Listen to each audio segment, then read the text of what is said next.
finish up with some NBA topics. This is one thing that I've seen. The Minnesota Timberwolves might have some interest in John Morant. What are your thoughts on that? You think that's something that could happen? I don't, simply because I don't think Minnesota has The they do have the package? pieces to get him. They do have a package to get him, but will they be willing to let that package go? If And you it's in the get West. Jay McDaniels has to be on that trade block going to Memphis, and I don't think they'll trade Jay McDaniels for Ja. So I don't really see him in Memphis. I mean, I see him in Minnesota. If Ja gets traded, I think he goes to the East somewhere. Okay. But not Minnesota. Not no, I don't think How good Minnesota. would John and be together though? That'd be crazy. I think that'd be a great offensive duo for sure. Be able to dominate, but the thing that I would be a little bit afraid of is Ja's not really known for catching and shooting the ball. Yeah. He needs the ball in his hand to be great, and Ant also needs the ball in his hand to be great. So Ja will be doing a lot of standing in the corner, which that's not really effective for him. So I don't know how great that duo would actually fit together. And you would need Jane McDaniels to make up for, Ja's not a great defender. So getting rid of Exactly. McDaniels in there would hurt. And that's one of your best defenders. So yeah, I think it's probably a pipe dream. Don't think it will happen, but it's interesting to say the least. If those two could get together, it'd be fun to watch. But there are some Exciting for sure. hot teams in the NBA right now. I want to see your test your meter on how you feel about them. The Spurs, they just did it to our Bulls team. 8-2 now. Wemby had 38 points, 18 in the fourth quarter, and hit a couple daggers. What are your thoughts on the Spurs team? Are they legit second place in Yeah, the West right now? they're legit. They just got D Fox back, and He's been one playing well, player yeah. that I'm super excited for on that team. Obviously, Wemby's great, D Fox is great, but Steph Castle, man, it looks like they're allowing him to play point guard, and they got De'Aaron Fox at shooting guard right now. If you look at Steph Castle's last 3 games, he's in double figure assists. He's like 11, 13, and like 11 or something assists. Yeah. So they're putting the ball in his hands. They're letting him create offense, and they got D Fox as like the shooting guard spotting up. So the Spurs, they are serious. They are for real. I didn't have them on my playoff um, bracket to start the season. I had them as like a playing team, but it looks like they might be a playoff team over like the Mavs and the Clippers. I know with the Mavs, we'll get into them later, but yeah, there's some teams that are taking some drops and not looking as good. The Warriors are struggling this season too. They're around 500 or a little bit above. But I think the Spurs team, they have all the pieces. I like even their bench, how they're playing. Devin Harper, when Harper gets back, he'll be nice on that bench. But yeah, Castle averaging 18 points per game, 7 assists a game. Then Wemby putting up performances like this, still hasn't hit his ceiling yet for how good he can be.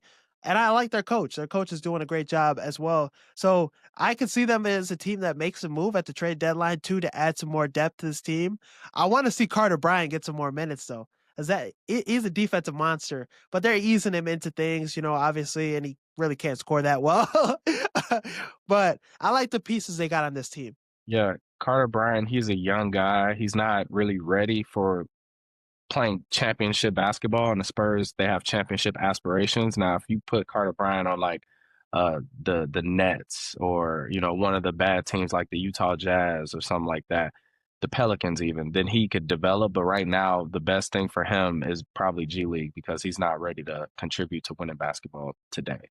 Not yet. Hopefully, at some point down the road, he could be because defensively, he has the heart. He has everything like those coaches Yeah. love. So, another team though that's right where we didn't expect him to be. Maybe you did. I don't know. But the Detroit Pistons being the first place in the East right now.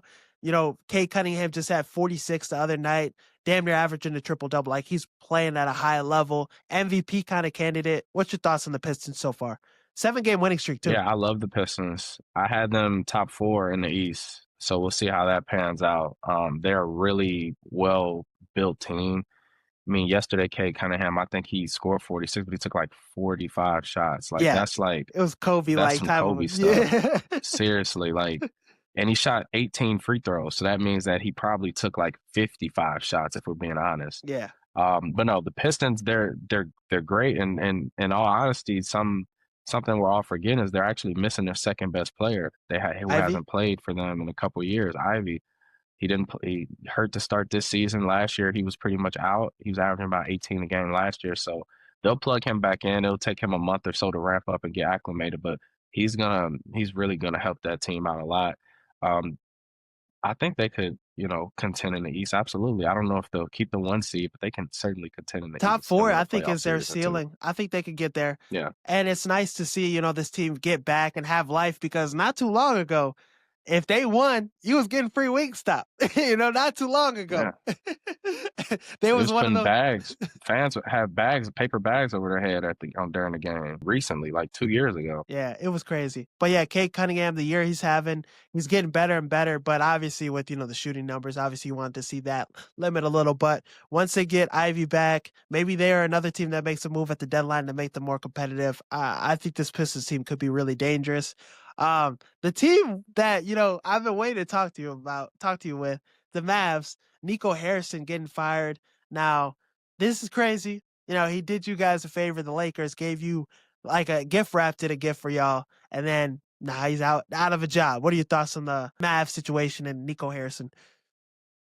Yeah, I think that the Lakers ownership had a meeting with him behind the scenes and they offered him like $100 million behind the scenes, like, Some and made him ownership in sign like an LA. NDA.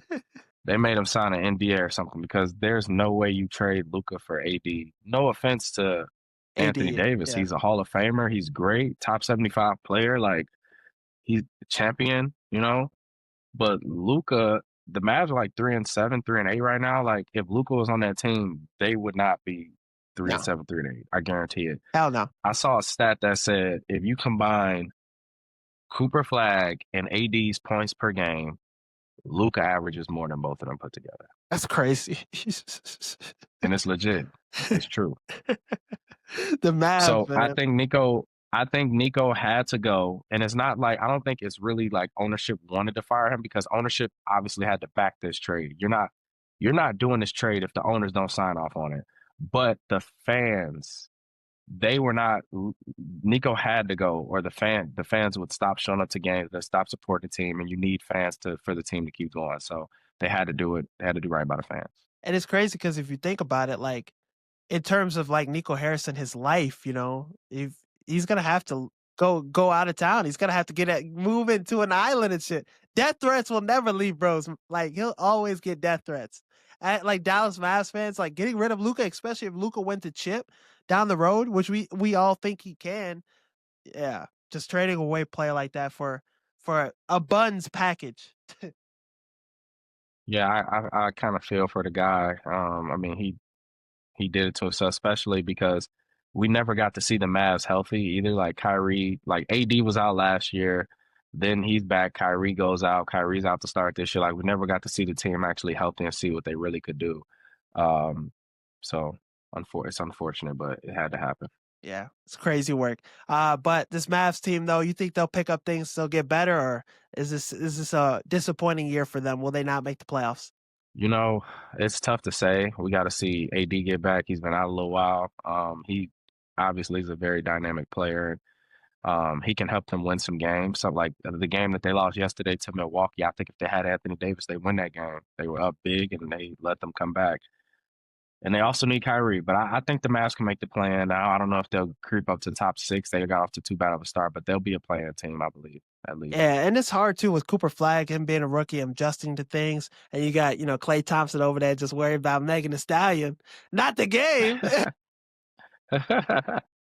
Got his priorities Stupid. in the wrong way. But yeah, this Mavs team, hopefully they pick it up. They're a talented team. Jason Kidd's a good coach, so maybe will get into the plan. But yeah, top 6 seed, it's not looking good for them. Some people thought the NFC North was going to be the worst division in football this season. They thought it was going to be as bad as the NFC South.